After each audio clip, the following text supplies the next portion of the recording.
Tonight for dinner, Kevin and I are having cheeseburgers. So this is Colby and pepper jack cheese together, Kevin said. And this is one of those rare occasions where I use ketchup. I do like ketchup, like with fried potatoes or on meatloaf, I like ketchup. And on my cheeseburgers, I like ketchup. So I make mine and just get a slice of tomato. And I like to use the purple onion for cheeseburgers. She likes to make her eyes water. And then I will use a piece of lettuce, not a ton of lettuce, but just a little bit of lettuce. And then there's my cheeseburger. And then I got these wavy sea salt and pepper potato chips, and I'm glad I got them. We went to Walmart, and Walmart did not have them. And then we went to Kroger, and Kroger, it was the last bag in Kroger. So I was very happy to get them. These are awesome if you've never had them before. And I saw a fold over. Ah, there it is. There's my fold over. So anyway, that is going to be, this is the first cheeseburger of the season. And so that's dinner tonight. And Kevin, did you show yours? What do you put on yours, Kevin? The same exact thing, except mayonnaise. Kevin puts mayonnaise and he doesn't put mustard. Ketchup, mustard. Tonight we're having tacos for dinner, and I'm sure I have filmed this before for a video. I'm sure we don't make any tacos any differently than how you make tacos. I have some, it just depends on what you want on them. I have some onion that's already chopped up. I have some tomato and lettuce. Those are from our cheeseburgers last night. So I just need to cut these up to some smaller dices. Dice them. Kevin likes refried beans. I will literally open that and dump it into a pot and heat it. The sauce, I like that. This is, we had bought a 3-pound package of meat for our hamburgers last night, and there was too much. So this is what we had left. So we're gonna dump this all together and have more hamburger than just this, because we like a lot of tacos. This is for several meals. And then we buy the kit with hard shells and soft shells because Kevin likes soft, I like hard.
Kevin heated up his tortillas, and I figured I would show you how he makes his soft tacos. I like a little glue in mine. Yeah, he likes the refried beans.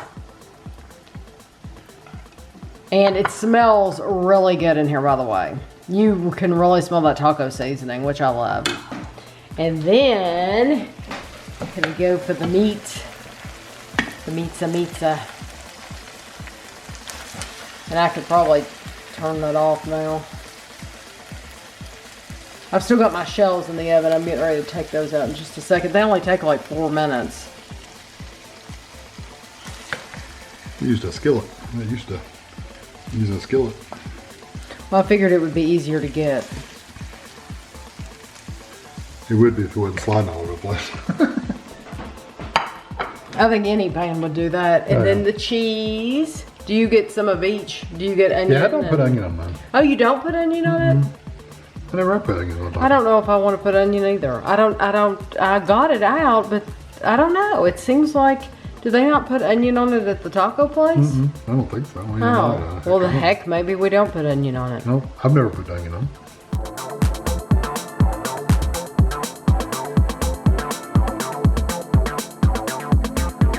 I usually start with 3, That's what I always do. but then honestly, I don't know why I don't just go ahead and get them all, because usually I eat like 5. And usually there's one shell left over for Kevin to crumble up in a bowl and have like the next day. I don't know why she didn't put the refried beans on there. No, yeah, I'm not a refried bean person. And the reason we use regular plates and not paper plates is because it's easier to use a fork and scrape this off a regular plate than it is a paper plate. If it breaks and it gets messy. So I like to put my cheese on next just to give it a chance to kind of, yes. That's what I always do too.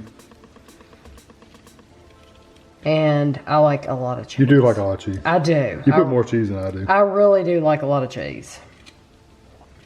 I like to taste it. And I like the difference between the temperature of the cold cheese and the hot hamburger. And let me tell you how picky she is. We have shredded bagged cheese, or pre-shredded cheese, that we could have not had to bought anything, but Bougie here had to have block Colby cheese and shred it. It makes a huge difference. It does make a different texture. It makes a different texture, and I think the flavor is stronger in this cheese. I really do. It probably is. I just have to tell on you. Yeah, well, plus that block cheese, we're going to use that to have pimento cheese sandwiches. So those look delicious to me. And then I put my sauce on one at a time as I go along. But I just put a little thin line just like that. Dinner is over. And I wanted to show you, this is how I like the kitchen to look when I'm in charge of doing the dishes. I like everything cleaned up. I like everything cleaned off. I put... we don't even have a dishwasher. We renovated this kitchen and we are just used to doing dishes by hand, and that's how we prefer it. So I've already washed the dishes, dried them, put them up and everything. But this is how I like to leave the kitchen. And just in case you're wondering, I did end up eating 5 tacos. So there were 2 shells left. They gave me 7 hard shells instead of 6. So Kevin made himself a taco salad and he'll have that for lunch tomorrow. Tomorrow night for dinner, we are going to be having pulled pork sandwiches. So Kevin is getting ready to prepare. This is the pork we bought. It is a pork tenderloin. Not my preferred method. I would have got a pork butt, but they were really huge. Big. They were like massive. But this will work. Like enough for like 8 people or something. So it's just me and Kevin that's gonna eat this. So we have actually done a video of this. You have to make a dry rub. There's actually a video already on YouTube of this, but I figured I would just film Kevin doing it anyway. And look how pretty. Look how pretty these are. So anyway, Kevin, tell us what you're gonna do. You got a cup of brown sugar. Got half a cup of kosher salt. If you want less salt, you can have less salt. Tammy likes it that way, so I just always do it the same. 2 tablespoons of chili powder of any brand, whatever brand you have. And then 1 teaspoon of the rest of these. So 1 teaspoon of black pepper, cayenne pepper, crushed red pepper, which that may not be something you have regularly, but it's a pretty good flavor. Teaspoon of garlic powder, ground cumin, and onion powder. So basically, I'm just gonna dump these all in the bowl. And then just mix it up with my hand, really. And we've had this recipe for years and years and years. And I did not remember. I said, where did you get this recipe? And Kevin said, Alton Brown. He did it years ago, probably on the Food Network. I saw it on a video. Okay. But I've changed it just a little bit from his. But the seasonings are pretty much the same. Ashley absolutely loves some of his methods. And Kevin does too. Yeah, I like his... the regular kitchen, the sciencey part. Right. Okay. Now this is enough, honestly, for probably about two to four slabs of ribs. Is how thick you put it on. But I could have halved the recipe, but I didn't want half teaspoons of spices. And we can, you can always keep this for, however long. You can keep it in a. Well, once I put this pork in it, you can't keep it. You have to throw it away. But if you wanted to, you could put whatever you didn't use in an airtight container and just store it. And have it ready to go. So this one is a very sweet, but ask Tammy, it's also very spicy. It has a lot of spice in there and heat. It does have a lot of spice. What I usually do for Ashley, because she doesn't like a lot of spice, I leave out the red pepper, the cayenne, and the chili powder, and just have pepper, garlic, cumin, and onion powder. I leave out the hot stuff. So he'll have 2 pans of ribs, and one pan will be spicy, right, and one pan will be for like Ashley or the children. Right, like if the kids are over. Yeah. Right. So I'm just going to cut this People over. that cannot handle spice. Ooh, it has the calories on the back. I had no idea. 120 calories for 4 ounces. For 4 ounces. And there are, who knows? You have to figure out. You have to figure out how That's many interesting. ounces I've just this never package looked. is. I'm just going to take this out. This pork tenderloin is a 2.8 pounds, so whatever many ounces it is. It is. I was just curious. I mean, I just hadn't looked. That is quite large. Ooh, it's in 2 pieces. I still might cut it in half. To make it easier. Just to make it easier, because it's all going to get baked together anyway. And then we're going to pull it. It's not like we're eating it as like pork chops or anything like that.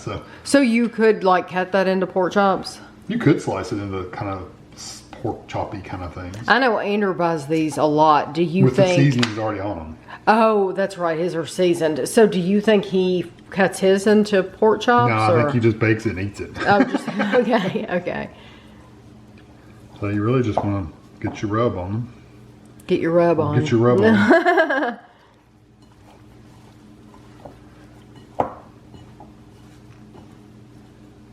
And what I'll do is, now when I'm doing ribs, I lay it out on aluminum foil, or you could use this cutting board, and that way you've got room to work with. And in here, what I'll do is rub it in the bowl, lay them on this cutting board, and then I'll put them back in this bowl, and I'll just seal them up in this bowl for overnight, because you want them to set at least overnight, well, at least 4 or 5 hours at least to get some of the seasoning in there.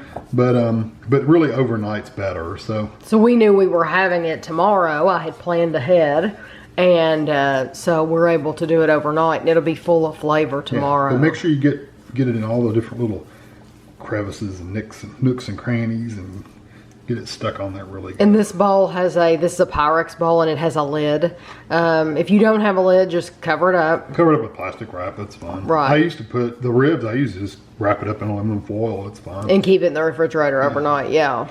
So what is the point of taking it out and then putting it back in the bowl? I don't want it to sit in all this rub overnight. So you're going to pour some of it out. I'm going to dump it all out. Oh, okay, I understand. Yeah. So you just get a lot on there, yeah, and just then coat it really good, because I think it would be too much for it to sit. And in the refrigerator, what it tends to do is, at least with ribs, I don't know about this tenderloin, it's going to make it wet. Okay. So, because I guess some of the salt in here pulls a little moisture out. Right. It's going to get wet, and it would make this all soupy. Right. Okay. So I'm going to dump this out and then put those back in here and put the lid on it. The meat has been in this bowl overnight. See how much liquid comes out while it's sitting? That's why you don't want to leave all that brown sugar in there. I gotcha. So now we have all different things. We have liquid smoke, white vinegar, Worcestershire sauce, and garlic powder. And what's that? This is white cooking wine. Not like drinking wine, because it's cooking wine. It's cooking wine. Yeah, okay. and it's half a cup. I'm only doing this much pork, so I'm halving everything. Normally I would do a full cup. Okay. So I've got half a cup of this. I want a tablespoon of the Worcestershire and the vinegar. I like to shake up the Worcestershire sauce. Yeah, probably not a bad idea. Yeah, I don't know why. I just always do. It's just something that I do. Probably stuff settled. I don't doubt that. Because Worcestershire sauce isn't something that we use all the time. Here, I'll hold it. You have It's very well sealed. Have your hand full. If you get a little extra, it's, you know, not end of the world. So how much liquid smoke do you use? Because surely you don't need much of that. Okay. Yeah. I didn't think a tablespoon of the Worcestershire and the white wine vinegar, or the white vinegar. I want a tablespoon of the garlic as well. I'm just going to go ahead and... I thought that was a pop. Oh, it is. There we go. No, I'll just use my measuring spoon. It's already dirty, right? Yeah. And then you just want a teaspoon of the smoke. Smoke goes a long way. It gives just that char-grilled kind of smell and flavor to it. So now what I want to do, let me get this stuff out of the way real quick. I want to stir this up to where it's mixed for the most part. It's just the powder mostly, because my hands are going to get dirty here in just a second. My oven is on 350. Well, it's almost to 350. Yeah, It's it will getting be in just a there. minute. And I'm just going to lay these in here. And I've just got a cake pan basically with aluminum foil. A 13 by 9 cake pan. Yeah. 9 by 13, whatever you want to say. And these were 2 long pieces, and you cut them in half. Right. So if you want any of this liquid in there, I never do, but if you wanted to, I guess you could put it in there. But then you just want to literally just pour your braising liquid in there. And while it's baking, what it'll do is it'll steam. And then wrap it up and stick it in the oven. For these smaller pieces, I'm going to check them in 2 hours with a thermometer and make sure they're around 165, 170. And if they're not, I'll just leave them in there for another half hour to an hour. So this was in the oven. It baked, let me turn the light on. It baked for what, Kevin? Right at 2 hours, 210 or something like that. I put a thermometer in the thickest one, like that one, and it was at 195 in 2 hours, at 210 or something like that. So it worked. That was the perfect time for these. So Kevin... and we've let it set for a little bit just to get a little cooler. Yeah, Kevin is going to let me pull this, if I can. Yeah, I don't know how well pork tenderloin's going to pull. I know. It may be something we have to end up just slicing into hunks. I don't know. I thought we would be. I thought tenderloin's a completely different cut of meat. I thought you could pull anything, honestly. I think it will pull apart. It's just a matter of getting it into hunks. What if I use my hands? Just use your hands. That's why I let it sit out so you could get in there and do it. There we go. So I'm going to take each one of these. Usually, I'll help you. When I do chicken, when I make like pulled chicken, I usually use the fork, but I'm also doing it when it's so hot that you can't even touch it. So I'm not used to being able to use my fingers, but my hands are very, very clean. So, yeah. And what do you think about these pieces? No, that's perfect. And we've got barbecue sauce. Once we get it all pulled, we'll put barbecue sauce in there, but we'll be back to show you that. So what we did was we added probably, what, a third a cup of barbecue sauce? Yeah, and something like that. Then stirred it in, and then we heated it up. So I'm just going to show... We just microwaved. Yeah, we microwaved it so that it would be hot. And so I'm just going to show Kevin making his plate because I'm literally having the exact same thing. And so when you see his plate, you're basically going to be seeing mine you may too. Have less pork, but I may get less pork than what he's getting. I don't know, but I'll still eat a couple sandwiches, and then we'll have the potato salad that I made yesterday. I'm looking very much forward to that. I snuck some today. Yeah, Kevin had some today at lunchtime, so he said it was good though. So okay, now show your potato salad. Well, I got barbecue sauce in my hands. Barbecue sauce. Those look really, really, really good. There we go.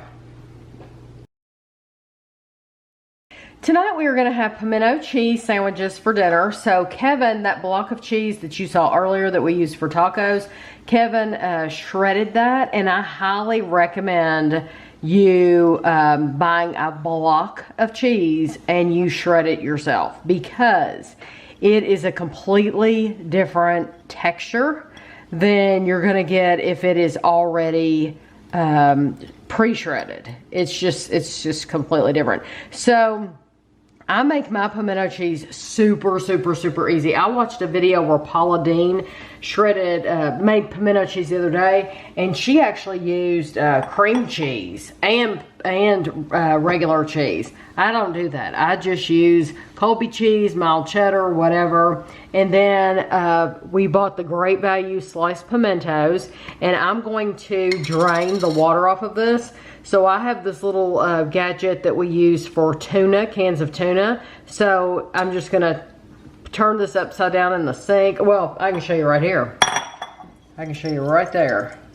And all the water drains out of that. It's a neat little gadget. We probably, I don't know where we got it, Kevin, do you? I don't know. Bed Bath & Beyond. Or, so you pour the sure, you can order on Amazon. Whole jar. That is a 4-ounce jar. I use the entire jar. And the cheese is just however much you want. And then I'm using light mayonnaise because honestly, you cannot tell the difference at all. And Kevin normally likes regular full fat mayonnaise. But I'm telling you, once you get it in the cheese. If it's mixed in, I don't mind the light. Right. You can't tell the difference. But now, you can make this harder if you want. I mean, you can use different cheeses, cream cheese, like I said, whatever. I just try to keep it as simple as possible. So I'm actually going to go get my other jar of mayonnaise out. New jar of mayonnaise. And just put as much or as little as you want. And it's very easy. When we went to Walmart, it was funny because we didn't know where Walmart kept their pimentos. And so I asked the lady that worked there, I said, where are the pimentos? Because we thought they would be like around the pickles or something like that. She said, pimentos? She said, you mean in the olives, right? And I said, no, just pimentos. And she said that she did not even have any clue that they sold them in the jar by themselves. And truth be told, these are not the pimentos we're used to because they're very long. They are. They're very long. If I had known that, I would have cut them in half. Up, I know. You know what? It says sliced. Normally, I get diced pimentos. Yeah. These were the only ones they had, though. It'll work. Yeah, it'll still be the same. So I'll show you our sandwiches when we get them together. So this is my plate. I got a sandwich and a half, and this bread has a hole in it, I know. And I got some of these wavy sea salt and pepper Lays, which are almost gone now. And I'm drinking one of my Skittles drinks. You see how much we use, though. And then Kevin got himself 2 sandwiches and some of the potato salad that we had the other night. And he's drinking the Skittles green. Believe it or not, I have never, ever made egg salad or eaten egg salad in my entire life. So tonight for dinner, I thought I am going to make egg salad because it sounds really good. It's basically, from what I understand, it's like potato salad just without the potatoes. And so I'm sure there are many, many different ways to make it. And so what I did was, I only have to make enough for me and Kevin. So what I did was I boiled 3 eggs this morning, and I put them in the refrigerator because I like them cold. And if I'm gonna eat it right then, a boiled egg, then I want it hot. But since it's going in a salad, I want the salad to be cold. So I'm just really particular about the temperature, and so is Kevin. So I boiled 3 eggs and I put them in this bowl. So now I'm getting the extra water off. That's what I'm doing when you see me roll them around like that, because I don't want them to be watery.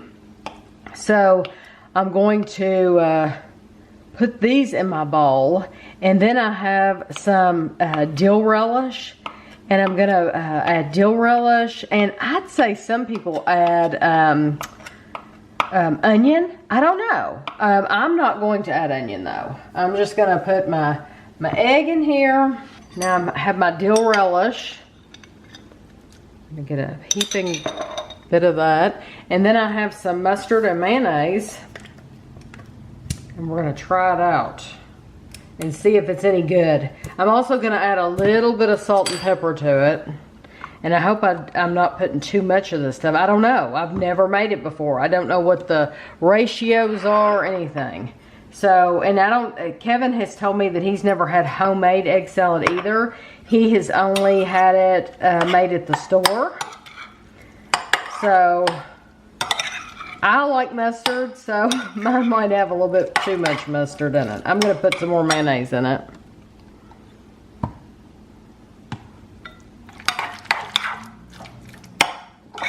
And then I'm actually going to try it for you on camera, since it'll be the first time I've ever had it before.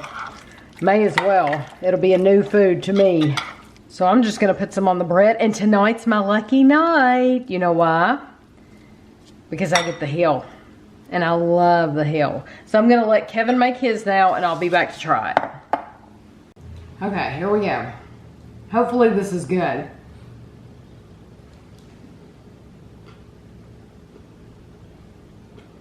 Mmm. That is delicious. Now see, I love that. I love deviled egg, and that's just like the inside of a deviled egg. I tell you what, Andrew would love that too, because Andrew loves deviled egg. So this is going to be the end of the video for meals. Hold on. But I wanted to ask Kevin, during this video, we had cheeseburgers, we had tacos, we had pulled pork with potato salad. Are you going to ask me which one I like the best? We've had pimento cheese, and we've had egg salad. Yes, which was your favorite? The cheeseburger, no doubt about it. Yeah, the cheeseburger would be my number one, because that was really good. And we hadn't had a grilled cheeseburger in probably 2 years, I bet. I'll tell you what. That's good. If you like mustard, it's really good. If you don't like mustard, you can use less mustard if you didn't want as much mustard. I used a lot of mustard, and I think Kevin's eyes got about that big. He saw me squirt all that mustard in there. But I am a mustard lover. So if he were to make it for himself, he would probably use more mayonnaise and less mustard. Or no mustard. Or no mustard at all. I would miss the mustard. I love mustard. But I think that is wonderful. Cheap, really cheap, and I can't believe I'm 49 and I'm just now having one of these for the first time. So that was so easy to make though. So I hope you enjoyed the video. You didn't say what your favorite was. This hasn't been anything special. I just wanted to show you. A lot of people like it when I share things that we're having for dinner, things that we're enjoying. This is what we've been enjoying so far. We've already had like cold sandwiches like this. When it gets warm outside, I really get in the mood to have cold sandwiches. So we've already had like tuna fish sandwiches. We've had those four times already. We like to have chicken salad sandwiches, stuff like that. It's just easy to have stuff like this. My favorite out of all these was the cheeseburgers. Can't beat a good cheeseburger. But I'm going to be honest, I have no complaints about any of them. Oh no, they were all good. Because they were all very good. So I hope you enjoyed it, and thanks for watching.